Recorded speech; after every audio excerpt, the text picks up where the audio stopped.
Welcome to Rambam in Depth. Today we'll be discussing the Rambam Hilchos Brachos Perek Aleph Halacha Yud.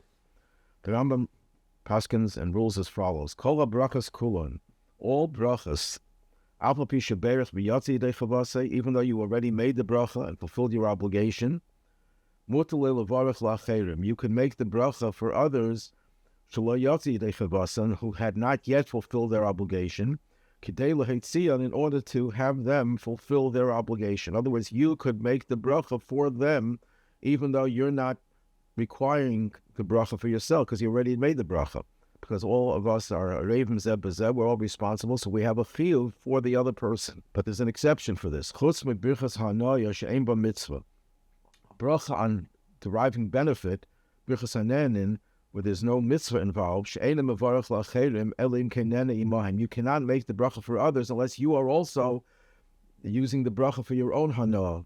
You want to eat something and someone else wants to eat, so you make the bracha and you can be Motzi them, because you're making the bracha for yourself as well. But you can't make the bracha for others if you yourself don't have to make the bracha because you already made the bracha, or you're not eating now. Birchos Hano'ah sheyesh ba mitzvah k'nechilas matzah b'leil haPesach. There's an exception to the exception. A bracha on Hano'ah that's associated with a mitzvah, such as eating matzah the night of Pesach, or making Kiddush, where you eat, where you drink, as part of the Kiddush. So there is a mitzvah. Kiddush is a mitzvah. Eating matzah is a mitzvah that has Hano'ah. So even though you already fulfilled your obligation, nevertheless, you can harizem mevarach la'acherim. You can make the bracha for others. They could eat and drink, even though you're not eating and drinking with them. And the logic, the rationale is because the mitzvah, the Hano'ah, is part of the mitzvah. And if a mitzvah, you could be Motzi someone. So here the mitzvah involves the Hano'ah. There's a Sefer HaMelech, cited in the Sefer HaMafteach from the Rambam, who asks a very strong question, it seems. He says that there's a halacha that if someone forces you to eat matzah, and therefore there's no Hano'ah, it's against your will, you fulfilled your obligation. But when it comes to a bracha, if someone forces you to eat food and you don't want to eat, and someone forces you, you don't make a bracha. So that means to fulfill a mitzvah, you don't need Hano'ah. Even the chiyuv without Hano'ah, you can still have the chiyuv of the mitzvah. So the Hano'ah has nothing to do with the mitzvah itself. The Hano'ah is separate from the mitzvah, because if the Hano'ah is an integral part of the mitzvah, how could you fulfill your obligation to eat matzah when you have no Hano'ah? So if that's the case, how can you be Motzi someone when your Hano'ah is not someone else's Hano'ah? The other person has Hano'ah and you don't have the Hano'ah. So the truth is that the similar question is asked by the Magen Avraham in Siman Reish Daled. Siman Reish Daled, the Magen Avraham asks a question on the Rama, that the Rama seems to contradict himself. Because there in Reish Daled, the Rama paskins that if you're forced to eat, as we just said before, you don't make a bracha.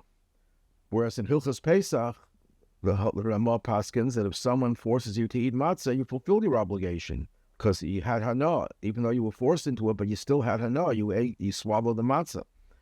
So if it's true that you had Hano'ah, that allows you to fulfill the mitzvah of eating matzah, so why shouldn't you make a bracha? If you don't make a bracha, why would you fulfill the mitzvah of eating matzah? And he doesn't answer the question, but the Alter Rebbe already answered the question, and it seems from the Pri Megadim and the Eliyahu Rabbah that they go in the same direction. The Alter Rebbe says as follows: says he brings the halacha about a healthy person who was forced by listim to eat. He doesn't make a bracha on the eating and drinking, even though he has to have Hano'ah, because it's a food that brings you Hano'ah, but he doesn't make a bracha. So the Alter Rebbe explains, how could you thank Hashem for creating this food or this drink? He doesn't desire it at all. You're thanking Hashem for something you don't want. Why would you do that? But by contrast, case of a sick person who's forced to eat something, but he has to make the bracha, the Alter Rebbe says, why? Since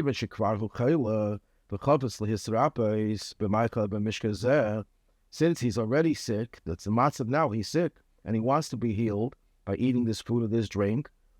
So he has to certainly thank Hashem that created this food. He needs it. So he wants this Hano'ah.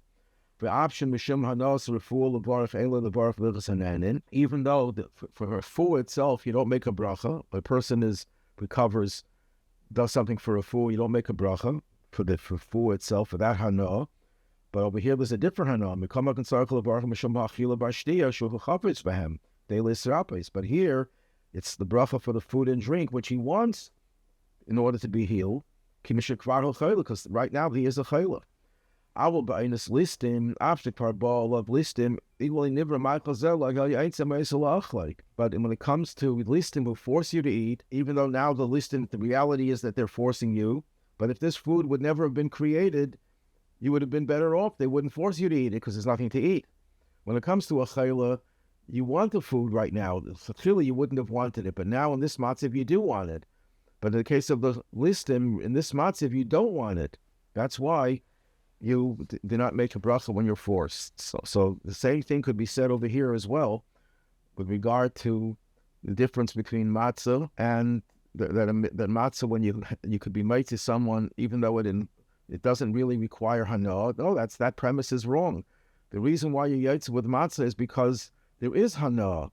Just a question of a gabi bracha, that Hano'ah is not considered Hano'ah because you would have been better off if that food would not have been created. But when you're dealing with someone who forces you to eat matzah, there is a Hano'ah there.